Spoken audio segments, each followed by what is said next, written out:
ఇన్ని రోజులు మంచోడు అనుకున్న రవిగాడు మన ఊర్లో ఉన్న వాళ్ళకి చెల్లంగా చేసి చంపేస్తున్నాడరా. ఆ నీటి పరిస్థితులు మనం వదలకూడదు. పదండ్రా వాడి పని పడదాం.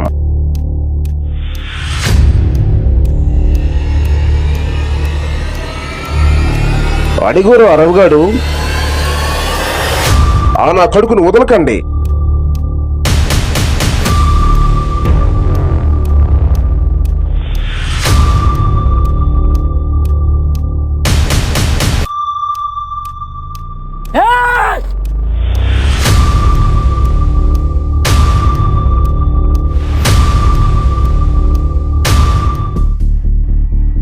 ఏరా చెల్లంగి చేయడమే కాకుండా మటర్లు కూడా చేస్తున్నావు నువ్వు.